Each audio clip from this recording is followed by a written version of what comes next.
Elizabeth Audencream. This One's Wife. No shit, Sherlock. Duh. Yes. This One's Wife once again demonstrating what a dimwit she is, and that she is so caught up in her self-absorption, she comes out with nonsensical twaddle. We're well versed in the word salad that she spills whenever she opens her mouth, that she casts around the fridge magnet platitudes, utilizing phrases which are empty and meaningless, that she formulates in her own mind that she's a complete legend, whereas she's just a legend in her own lunchtime. Regularly, she sweeps into events believing that she's there to dispense the wisdom of her brilliant mind, whilst most people that have got functioning brain cells just shake their heads and think, what the fuck did she actually say? That's meaningless. It doesn't make any sense whatsoever. Well, she's at it again, and this time providing more hilarity and the opportunity to ridicule this self-absorbed narcissist. It comes courtesy of Vanity Fair, but I know this material has popped up in a number of publications. And an article by Erin Vanderhoof tells us, before anyone knew her as the Duchess of Sussex, Suits fans knew This One's Wife for her role as Rachel Zane. The USA Network show's wry and intelligent fan favourite paralegal. Mirroring This One's Wife's 2018 trip down the aisle and pivot to philanthropy, Rachel's storyline over 7 seasons also ended with a wedding and a big job in a new city. Now a mother of 2, This One's Wife is setting her sights on the next phase of life as it appears on the small screen. The Duchess is teaming up with actor Geena Davis and Moms First, a long-time charity partner of the Archwell Foundation. So, once again, she's piggybacking off the work of other people, something that she does repeatedly, character trait acquisition. This time, that she's getting involved in, and get this, raising awareness about the ways television depicts characters who are mothers, backed up by data gathered from programming across 2022. So, fathers, forget about that. The fact that you're invariably shown as incompetent in the kitchen and useless when it comes to matters of housekeeping, cleaning, or laundry, that doesn't matter. After all, let's reinforce from a young age the notion that men are generally useless by showing in Peppa Pig how Daddy Pig is an expert on everything but generally fails at whatever he does, and then let's mock him for having a large stomach. Yes, This One's Wife, of course, demonstrating once again her hypocrisy, whereby she always claims to represent women and advocate for them and empower them when she doesn't actually like women, and the only reason that she's got to where she's got in the world is because of men. Step forward, her father, Trevor Engelson, Corey the Chef, and Prince Harry. But that doesn't stand in the way of her attempting to preach at everybody. No, no, no. On Thursday, Moms First and the Geena Davis Institute on Gender in Media, sounds like a real barrel of laughs, shared the results of a study. Now, get this. I really hadn't understood this properly. I'm going to be the first to admit here. And you might think, goodness me, HT, are you going to admit that you are wrong? I thought your ilk never did that. But no, fair's fair. I think it's only appropriate for me to make the major admission of having not understood that I was incorrect about something, that I had got it wrong. I think it's only right because apparently, according to the study, this tells us that portrayals on television don't always reflect reality. Well, shit me nay. That is a massive revelation for me. It really is. I've clearly fucked up because I honestly believe that William Shatner was both capable of captaining a spaceship and being a policeman. And the fact there really is an attractive woman with bouncing boobs and a rope that makes you tell the truth. That purple dinosaurs can talk and teach you useful life lessons. I always believed that there was a street in the United States where you could hang out with a large avine dude, shoot the breeze with a bin-dwelling grump, count with a vampire, watch a chef fall downstairs with freshly made desserts, and learn Spanish and English. I'm absolutely devastated to learn that perhaps that reality that I'd lived with isn't actually the reality. I also thought that if I was in a particular pickle, and as long as I could find them, there'd be a group of ex-military dudes with interesting names who would come and save me, and that if they would get shot at, they'd never get wounded, and whenever they blow up anybody else's car, the people just get out of it rubbing their heads, rather than suffering fractured limbs. I also believe that if you talk into the bottom of a phone, it equates to being a successful business person, and that there were things called wombles that pick up rubbish on Wimbledon Common in London. I didn't realise as well that it perhaps isn't the case that if the odds are against you, you could call a well-spoken Englishman and he might equalise them for you. And I always thought that one day I would be able to live with my friends, earning very little but afford a huge apartment in Manhattan and regularly hang out in a coffee shop. I can't believe that television is an actual reality. I think my world is falling apart. Imagine that. Gosh, thanks Gina and this one's wife for ensuring that a report was obtained to tell us that portrayals on television don't always reflect reality. No shit, Sherlock. Apparently, in light of this earth-shattering and groundbreaking knowledge, they argue that a change is necessary if we want to shift public attitudes and policy. The study, which was oddly enough funded by the Archwell Foundation, which means other people's donations paid for it, but this one's wife will claim the credit for it, found that though TV moms have become slightly more diverse, they are still underrepresented as earners and are still largely young, white, and thin. Gosh, yes, where have I been all along?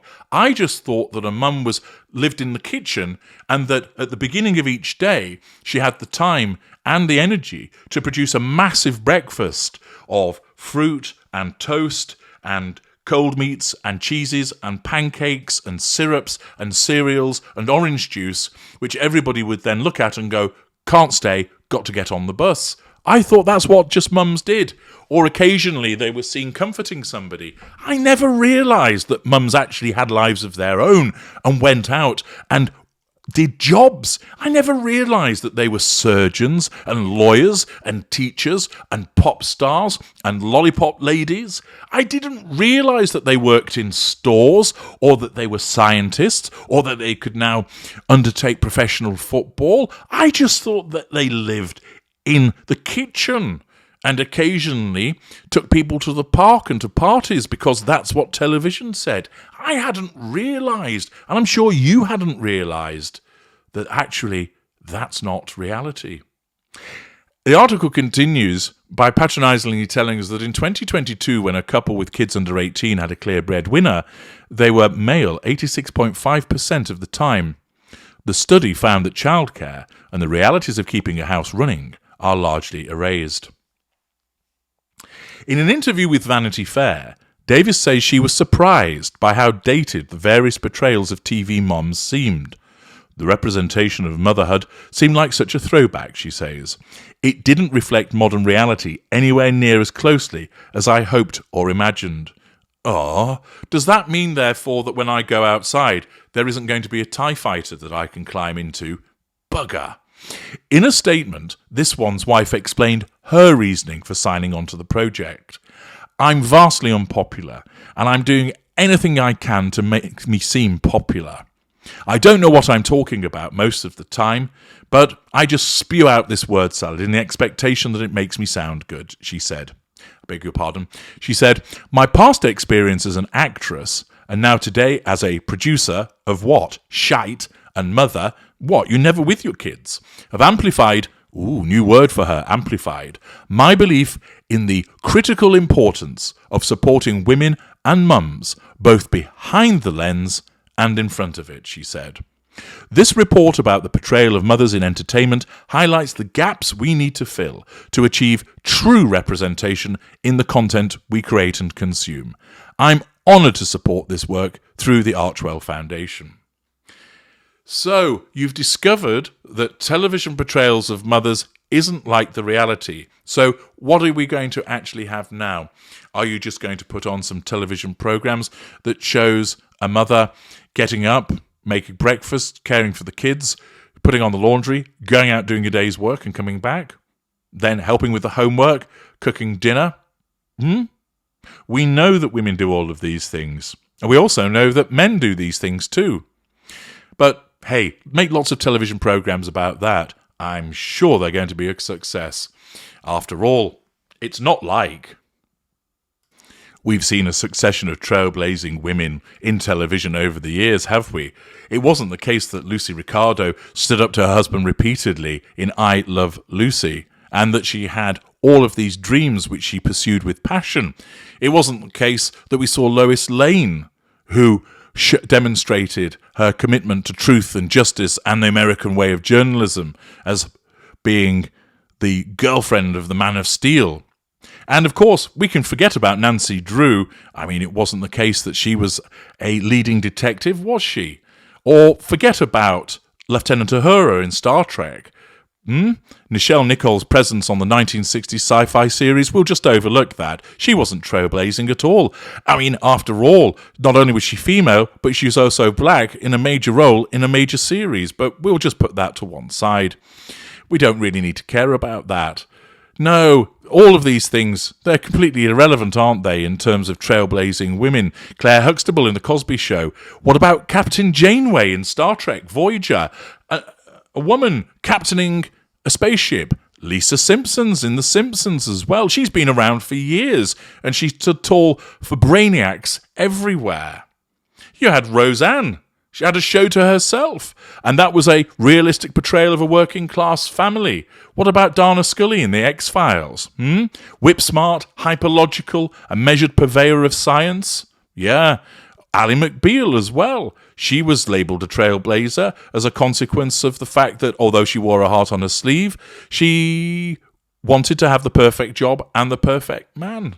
Buffy the Vampire Slayer. Come on. Kicked ass, left, right and centre. Temperance Brennan in Bones. What about Betty Suarez in Ugly Betty? Penny Olsen in Mad Men. What about Leslie Knope in Parks and Recreation? Olivia Pope in Scandal. There's so many women, and I'm sure many more come to mind as you're listening to me speak about all of this, that were trailblazers and that have portrayed women in roles which weren't archetypal housewives and caregivers. It is just so ridiculous of this idiot woman to decide that she's going to sign up to something, to tell us something that we already knew, but also completely missing the bus. There might be some degree of underrepresentation, but it's not like there's no representation, and the way that she goes on is as if to suggest that women don't have any positive portrayal whatsoever in television. Apparently, in the past, the Institute has looked at subjects including diversity in media, gender stereotypes on screen, and the industry's approach to mental health. And the result of the Institute's studies have had an effect on industry opinions. But they're looking to TV motherhood. They teamed up with Moms First to achieve an even broader impact. Archwell signed on as an early donor. Since then, the organisation, that's the Moms First, has been lobbying to pass paid leave policies and push for reform to the nation's broken childcare system. The report notes that only 15% of TV parents are ever shown doing domestic work like cooking or cleaning. Well, that's because most people are involved in cooking and cleaning, and the last thing that they want to watch is more cooking and cleaning. Still, less than 10% of TV parents had a messy home. For fuck's sake! These people really think that you're all idiots, that you're not capable of working out that it's just television, it's an idealized way of looking at the world, that you realize that life's not like that, that we have those various tropes that we laugh about in TV world because we recognize that they don't represent reality. Apparently, this one's wife was thanked for the work she's done since the pandemic to support the charity and make issues like paid leave a central part of her platform. Really? She wrote a letter which she sent to 2 people and she hasn't done anything since. She had a line she would say, and I always steal it from her. The most important title I have is Mother, Sajuani says. I think that's the person that runs Moms First.